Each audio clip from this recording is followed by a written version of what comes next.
Hello, everyone. It's so good to see you again. This is Ben. Welcome to my reading room. Today I'm going to read an essay by Scott Russell Sanders. It's published in his Earthworks Selected Essays, the year 2012. Let's get cozied up and make ourselves at home. Shall we start now? Let's go.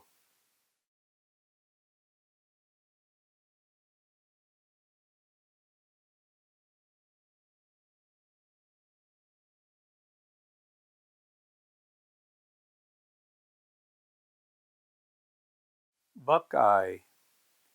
Years after my father's heart quit, I keep in a wooden box on my desk the two Buckeyes that were in his pocket when he died. Once the size of plums, the brown seeds are shriveled now, hollow, hard as pebbles, yet they still gleam from the polish of his hands.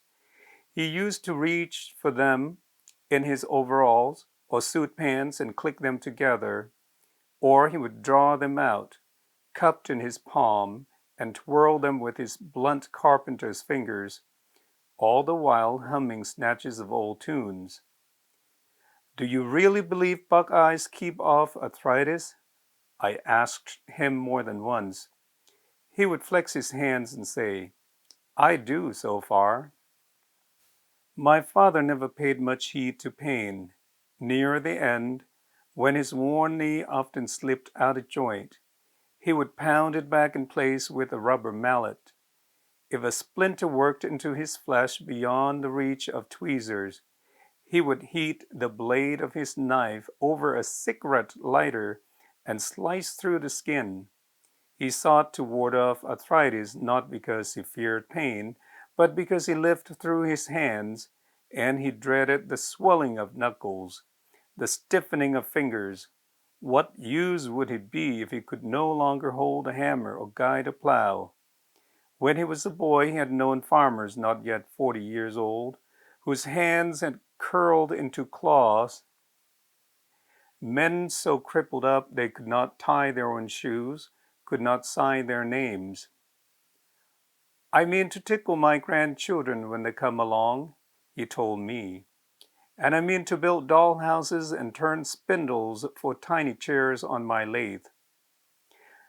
So he fondled those Buckeyes as if they were charms, carrying them with him when our family moved from Ohio at the end of my childhood, bearing them to new homes in Louisiana, then Oklahoma, Ontario, and Mississippi, carrying them still on his final day when pain 1,000 times fiercer than arthritis gripped his heart.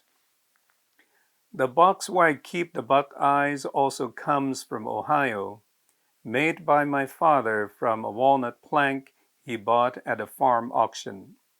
I remember the auction, remember the sagging face of the widow whose home was being sold, remember my father telling her he would prize that walnut as if he had watched the tree grow from a sapling on his own land. He did not care for pewter or silver or gold, but he cherished wood. On the rare occasions when my mother coaxed him into a museum, he ignored the paintings or porcelain and studied the exhibit cases, the banisters, the moldings, the parquet floors. I remember him planing that walnut board, sawing it, sanding it, joining piece to piece to make footstools, picture frames, jewelry boxes. My own box, a bit larger than a soap dish, lined with red corduroy, was meant to hold earrings and pins, not Buckeyes. The top is inlaid with pieces fitted so as to bring out the grain, four diagonal joints converging from the corners toward the center. If I stare long enough at those converging lines, they float free of the box and point to a center deeper than wood. I learned to recognize buckeyes and beeches, sugar maples and shagbark hickories, wild cherries, walnuts, and dozens of other trees while tramping through the Ohio woods with my father. To his eyes, Their shapes, their leaves, their bark, their winter buds were as distinctive as the set of a friend's shoulders. As with friends, he was partial to some, craving their company, so he would go out of his way to visit particular trees, walking in a circle around the splay roots of a sycamore, laying his hand against the trunk of a white oak, ruffling the feathery green boughs of a cedar. Trees breathe, he told me. Listen. I listened and heard the stir of breath. He was not a botanist. The names and uses he taught me were those he had learned from country folks, not from books. Latin never crossed his lips. Only much later would I discover that the tree he called ironwood, its branches like muscular arms, good for axe handles, is known in the books as hophorn beam. What he called canoe wood, ideal for log cabins, is officially tulip tree. What he called hoop ash, good for barrels and fence posts, appears in books as hackberry. When he introduced me to the Buckeye, he broke off a chunk of the gray bark and held it to my nose. I gagged. That's why the old timers called it stinking Buckeye, he told me. They used it for cradles and feed troughs and peg legs. Why for peg legs? I asked. Because it's light and hard to split, so it won't shatter when you're clumping around. He showed me this tree in late summer, when the fruits had fallen and the ground was littered with prickly brown pods. He picked up one as fat as a lemon and peeled away the husk to reveal the shiny seed. He laid it in my palm and closed my fist around it, so the seed peeped out from the circle formed by my index finger and a thumb. You see where it got the name? He asked. I saw. What gleamed in my hand was the eye of a deer, bright with life. It's beautiful, I said. It's beautiful, my father agreed, but also poisonous. Nobody eats buckeyes except maybe a fool squirrel. I knew the gaze of deer from living in the Ravenna Arsenal in Portage County, up in the northeastern corner of Ohio. After supper, we often drove the arsenal's gravel roads, past the munitions bunkers, past acres of rusting tanks and wrecked bombers, into the far fields where we counted deer. One June evening, while mist rose from the ponds, we counted 311, our family record. We found the deer in herds, in bunches, in amorous pairs. We came upon lone bucks, their antlers lifted against the sky like the bare branches of dogwood. If you were quiet, if your hands were empty, if you moved slowly, you could leave the car and steal to within a few paces of a grazing deer, close enough to see the delicate lips, the twitching nostrils, the glossy, fathomless eyes. The wooden box on my desk holds these grazing deer, as it holds the buckeyes and the walnut plank and the farm auction and the munitions bunkers and the breathing forests and my father's hands. I could lose the box. I could lose the polished seats, but if I were to lose the memories, I would become a bush without roots, and every new breeze would toss me about. All those memories lead back to the northeastern corner of Ohio, the place where I came to consciousness, where I learned to connect feelings with words, where I fell in love with the earth. It was a troubled love, for much of the land I knew as a child had been ravaged. The ponds in the arsenal teemed with bluegill and beaver, but they were also laced with TNT from the making of bombs. Because the wolves and coyotes had long since been killed, Some of the deer, so plump in the June grass, collapsed on the January now, whittled by hunger to rack's bones. Outside the arsenal's high barbed fences, many of the farms had failed, their barns caving in, their topsoil gone. Ravines were choked with swollen couches and junked washing machines and cars. Crossing fields, you had to be careful not to slice your feet on tin cans or shards of glass. Most of the rivers had been dammed, turning fertile valleys into scummy playgrounds for boats. One free-flowing river, the west branch of the Mahoning, ran past the small farm near the arsenal, where our family lived during my later years in Ohio. We owned just enough land to pasture 3 ponies and grow vegetables for our table. But those few acres opened onto miles of woods and creeks and secret meadows. I walked that land in every season, every weather, following animal trails. But then the Mahoning, too, was doomed by the Army Corps. We were forced to sell our land, and a dam began to rise across the river. If enough people had spoken for the river, we might have saved it. If enough people had believed that our scarred country was worth defending, we might have dug in our heels and fought. Our attachments to the land were all private. We had no shared lore, no literature, no art to root us there, to give us courage, to help us stand our ground. The only maps we had were those issued by the state, showing a maze of numbered lines stretched over emptiness. The Ohio landscape never showed up on postcards or posters, never unfurled like tapestry in films, rarely filled even a paragraph in books. There were no mountains in that place, no waterfalls, no rocky gorges, no vistas. It was a country of low hills, cut over woods, scoured fields, villages that had lost their purpose, roads that had lost their way. Let us love the country of here below, Simon Weil urged in Waiting for God. It is real. It offers resistance to love. It is this country that God has given us to love. He has willed that it should be difficult yet possible to love it, which is the deeper truth about Buckeyes, their poison or their beauty. I hold with the beauty, or rather, I am held by the beauty, without forgetting the poison.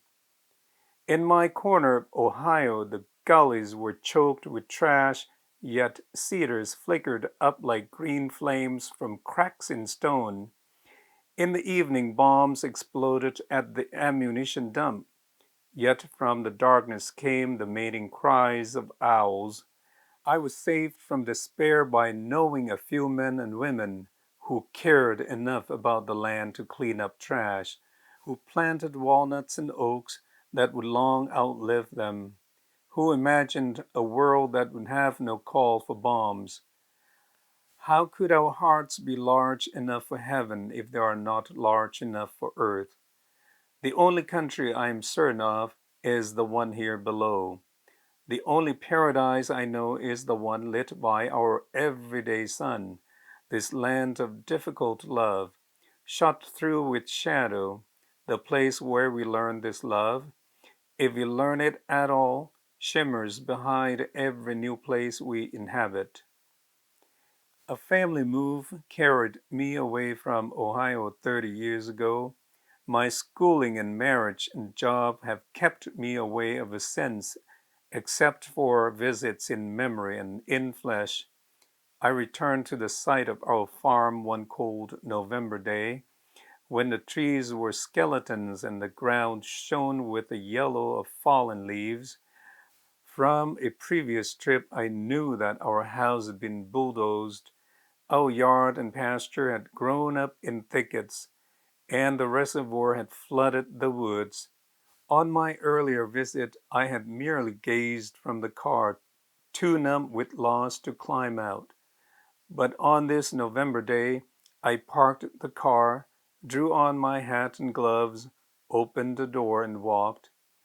I was looking for some sign that we had lived there, some token of our affection for the place. All that I recognized, aside from the contours of the land, were two weeping willows that my father and I had planted near the road. They had been slips the length of my forearm when we set them out, and now their crowns rose higher than the telephone poles. When I touched them last, their trunks had been smooth and supple, as thin as my wrist, and now they were furrowed and stout. I took off my gloves and laid my hands against the rough bark. Immediately I felt the winds of tears.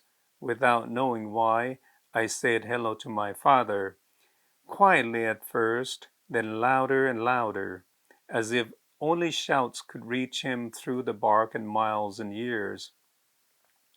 Surprised by sobs, I turned from the willows and stumbled away toward the drowned woods, calling to my father. I sensed that he was nearby. Even as I called, I was aware of Greaves' deceptions. I had never seen his body after he died. By the time I reached the place of his death, a furnace had reduced him to ashes. The need to see him, to let go of him, to let go of this land and time, was powerful enough to summon mirages. I knew that, but I also knew, stumbling toward the woods, that my father was here. At the bottom of a slope where the creek used to run, I came to an expanse of gray stumps and withered grass. It was a bay of the reservoir from which the water had retreated, the level drawn down by engineers or drought. I stood at the edge of this desolate ground, willing it back to life, trying to recall the woods where my father had taught me the names of trees. No green shoots rose. I walked out among the stumps. The grass crackled under my boots. Breath rasped in my throat, but otherwise the world was silent. Then a cry broke overhead, and I looked up to see a red-tailed hawk launching out from the top of an oak. I recognized the bird from its band of dark feathers across the creamy breast and the tail splayed like rosy fingers against the sun. It was a red-tailed hawk for sure, and it was also my father. Not a symbol of my father, not a reminder, not a ghost, but the man himself, right there, circling in the air above me. I knew this as clearly as I knew the sun burned in the sky. A calm poured through me. My chest quit heaving. My eyes dried. Hawk and father wheeled above me, circle upon circle, wings barely moving, hate still. My own hate was still, looking up, knowing and being known. Time scattered like fog. At length, father and hawk stroked the air with those powerful wings, 3 beats, and then vanished over a ridge. The voice of my education told me then and tells me now that I did not meet my father, that I merely projected my longing onto a bird. My education may well be right, yet nothing I heard in school, nothing I've read, no lesson reached by logic has ever convinced me as utterly or stirred me as deeply as did that red-tailed hawk. Nothing in my education prepared me to love a piece of the earth, least of all a humble, battered country like northeastern Ohio. I learned from the land itself. Before leaving the drowned woods, I looked around at the ashen stumps, the wilted grass, and for the first time since moving from this place, I was able to let it go. This ground was lost.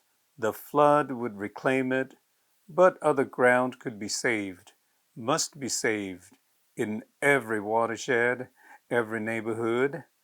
For each home ground, we need new maps, living maps, stories and poems, photographs and paintings, essays and songs.